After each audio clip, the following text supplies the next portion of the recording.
Halo, salam planner. Ketemu lagi di kesempatan ketiga ya dari apa yang kita bahas sekarang dengan topik struktur ruang. Banyak teman-teman menanyakan di inbox, di WhatsApp ataupun di media lain keterkaitannya dengan hal-hal yang lebih spesifik. Tapi saya mohon izin ke teman-teman semua untuk menjabarkan mulai dari tahapan awal sehingga kita secara menyeluruh bisa memahami apa yang menjadi concern dari sebuah perumusan sebuah struktur ruang, karena ini menjadi cikal bakalnya untuk nanti bagaimana bisa dikatakan sebuah pola ruang yang direncanakan berdasarkan struktur ruang yang baik dan benar. Ada pertanyaan-pertanyaan juga yang mengkaitkan bagaimana mengkaitkan dengan peran dari sebuah kewilayahan. Apakah dia bisa dikatakan sebagai sebuah wilayah yang salah satunya mempunyai kewilayahan terkait dengan layanan setingkat PKW ataupun setingkat PKL atau bisa di bawahnya. Nah, seperti yang sudah saya sampaikan pada pertemuan yang lalu di bagian kedua level pertama, saya memang sengaja untuk menyampaikan hal-hal krusial dan penting dari sebuah wilayah yang mempunyai peran dan posisi tertentu dalam kewilayahan yang lebih luas. Kalau dulu kita kenal dengan orde-orde ya, keterhubungan antar orde-orde itu ditentukan oleh jenis-jenis layanan dan jangkauan dari layanan yang ada. Nah, kenapa sebuah daerah bisa dikatakan punya skala layanan PKW atau hanya setingkat PKL? Nah, ini yang sangat menentukan dari apa yang saya sampaikan terdahulu di bagian kedua, bahwa data itu banyak, terdiri dari potensi juga masalah. Bagaimana posisi sebuah kewilayahan ini akan sangat menentukan besaran dari yang dulu kita katakan kode itu. Ada hal spesifik yang bisa menandai ataupun bisa juga mempunyai peran yang didorong karena kespesifikannya. Seperti misalnya adanya sebuah apa yang melekat menjadi peran ataupun tugas dari kewilayahan itu dalam kewilayahan yang lebih luas, yaitu aspek pertahanan dan keamanan.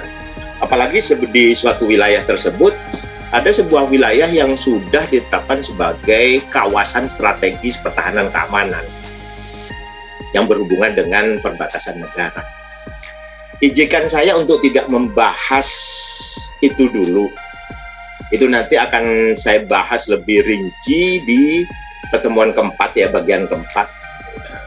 Ini yang bagian ketiga, saya akan lanjutkan setelah tadi sudah saya sampaikan bahwa setelah kewilayahan diidentifikasi punya potensi dan masalah, lalu bagaimana posisinya terkait dengan kewilayahan yang lain. Nah, ayo kita ikuti bersama bagaimana analisa standar yang minimal harus dilakukan untuk menformulasi itu. Ayo teman-teman semua, dari apa yang sudah kita jabarkan pada saat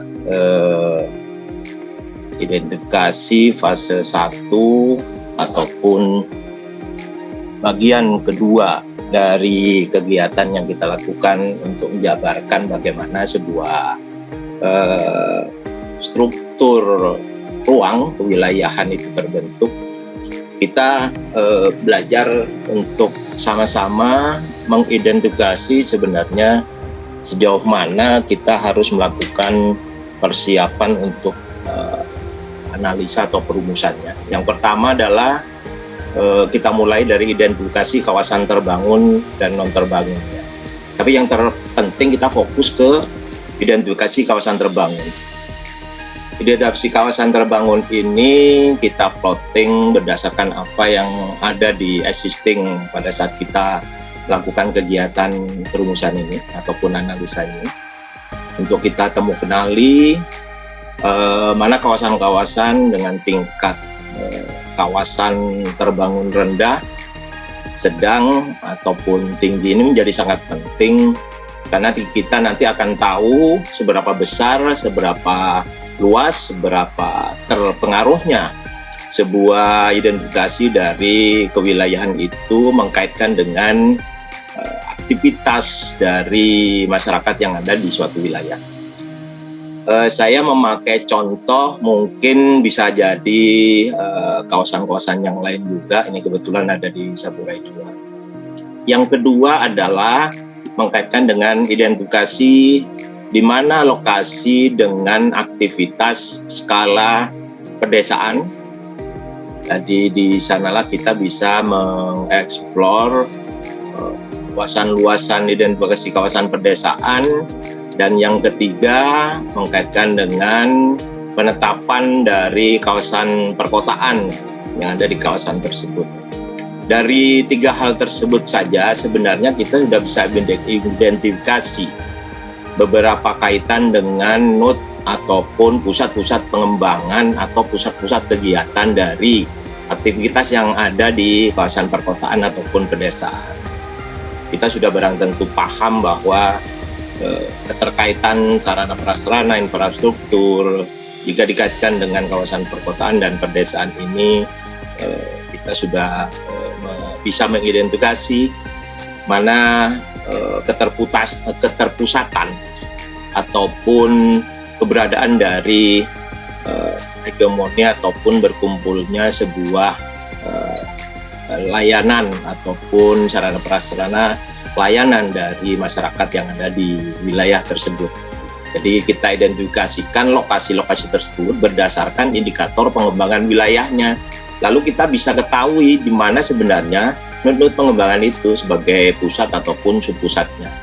Indikatornya bisa kita identifikasi berdasarkan level dari layanan ataupun bisa melihatnya dari jangkauan pelayanan, optimalisasi layanan yang ada di masing-masing, misalnya kita ambil basis data kecamatan yang ada di masing-masing wilayah, karena ini wilayah kabupaten ya kita identifikasi masing-masing indikator dari pengembangan kewilayahannya di wilayah kabupaten itu berdasarkan lokasi dari layanan masing-masing kecamatan. Selain itu juga dari beberapa poin yang kita sampaikan tadi 1, 2, dan 3 kita sebenarnya sudah bisa mengidentifikasi di mana sebenarnya pusat dari kewilayahan yang ada di kabupaten. Ini kita belum bicara tentang hal-hal yang masalah detail karena ini lebih ke arahan dan rumusan pada saat kita merumuskan sebuah struktur di wilayah kabupaten. Nanti mungkin di lain kesempatan kita arahkan kepada lokasi-lokasi yang mengarah pada kegiatan yang sifatnya teknis, yaitu rencana detail. Jadi kita 1, 2, 3 bisa kita identifikasi di 4 evaluasi layanan kewilayahannya berdasarkan indikator pengembangan wilayah ya. Lalu yang kelima, kita juga bisa sebenarnya secara otomatis tahu tingkat pengembangan kewilayahannya. Oke lah kita bikin sebuah variabel begitu ya, tingkat pengembangan kelas wilayah kelas 1, 2, 3, 4 gitu berdasarkan apa yang kita kenali, dan ini juga harus juga dilihat kesamaan layanan, kesamaan dari beberapa kaitan analisa ataupun rumusan yang ada di poin 1, 2, 3, dan 4. Nah ini butuh kejelian memang, karena ada beberapa hal yang nanti akan sangat berpengaruh proses yang sekarang kita lakukan itu terkait dengan bagaimana sebenarnya tingkat layanan real, hasil rumusan, dan nanti pengembangannya ke depan berdasarkan apa yang akan kita skenariokan. Jadi ini masih existing, jadi kita menganalisanya berdasarkan basis data yang ada.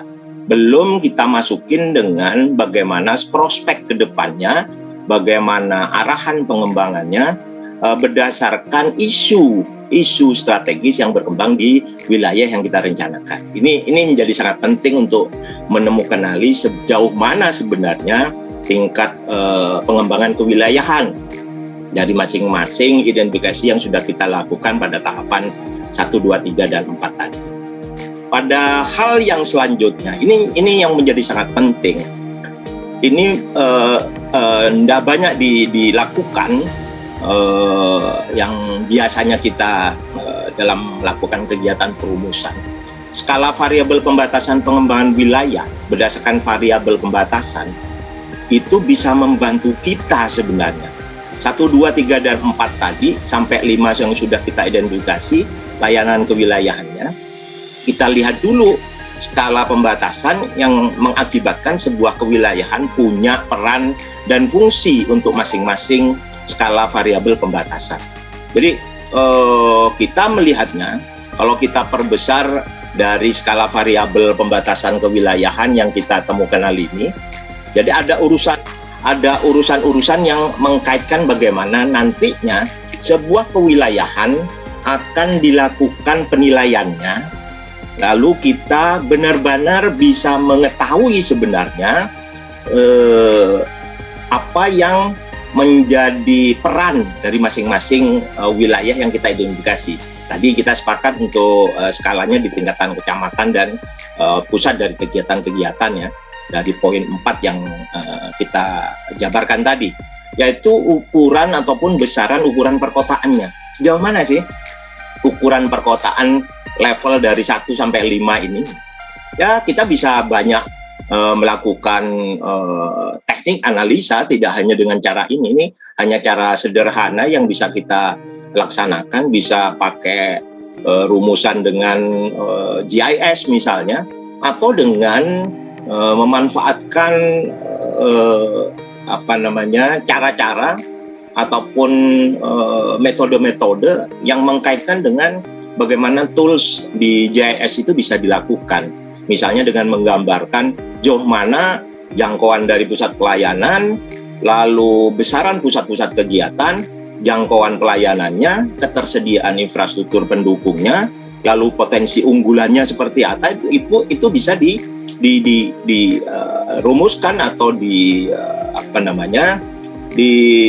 metodologiskan, ataupun bisa juga dibuat semacam percontohan ataupun skema dari sebuah variabel pembatas pengembangan kewilayahan. Nah, kalau di GIS mungkin kita bisa lebih variatif ya, karena di sana juga akan bisa kita lakukan pemodelan terkait dengan skala pembatasan pengembangan kewilayahan tersebut. Kenapa ini menjadi sangat penting untuk dilakukan? Karena beberapa kaitan kita kadang-kadang lupa bahwa peran dan fungsi masing-masing dari node pengembangan yang sudah kita identifikasi tadi untuk memberikan peran di sana, sejauh mana dia bisa mengkaitkan dengan daya dukung dan daya tampungnya nanti. Jadi kita bisa kenali lebih detail tadi terkait dengan bagaimana kita mengkaitkan dengan besaran ukuran perkotaan, besaran pusat-pusat kegiatan, jangkauan pelayanan, ketersediaan infrastruktur pendukung, dan potensi unggulan dari wilayah yang kita identifikasi. Nah, ini yang mungkin pada tahapan ini harus sudah ditentukanali, para planner sudah harus yakin untuk merumuskan sebenarnya ke arah mana nanti struktur ruang yang akan diarahkan. Kita belum bicara bagaimana tampalan-tampalan dari infrastruktur, keberadaan infrastruktur masing-masing yang ada di wilayah kita rencanakan ini untuk menjadikan sebuah rumusan struktur yang lengkap dari kegiatan analisis variabel pengembangan ataupun pembatasan kewilayahan. Nah, teman-teman semua, sekarang baru nyadar bahwa membuat sebuah struktur kewilayahan tidak sederhana. Kita harus mempertimbangkan banyak aspek dan banyak pertimbangan bukan hanya tadi yang saya sampaikan atau pada bagian kedua yang lalu yang saya sampaikan terkait dengan potensi dan masalah, lagi-lagi masalah data, malah salah kespesifikan wilayah. Tapi yang terpenting adalah nantinya bahwa hasil yang kita dapatkan untuk tahapan ini itu yang akan kita bisa kenali lebih detail lagi mengkaitkan dengan tujuan penataan ruang yang sudah ditetapkan. Apalagi ini juga rumusannya akan berimbas pada bagaimana kita memformulasi kebijakan dan strateginya untuk nanti rumusannya dipakai menjadi sebuah ketetapan untuk pelaksanaan kegiatan yang berhubungan dengan bagaimana struktur ini terbentuk. Apalagi nanti tindak lanjutnya kepada rencana pola ruang yang akan dirumuskan. Saya kira sekian dulu, nanti di bagian keempat akan kita lebih mengenali seperti janji saya yang pertama, akan saya jabarkan tentang bagaimana sebuah kewilayahan bisa menyandang dalam level-level tertentu seperti PKN, PKW, PKL, ataupun hal-hal yang lebih detail lainnya yang nanti akan saya jabarkan lebih rinci dan lebih tuntas. Sampai jumpa lagi. Terima kasih. Salam planner.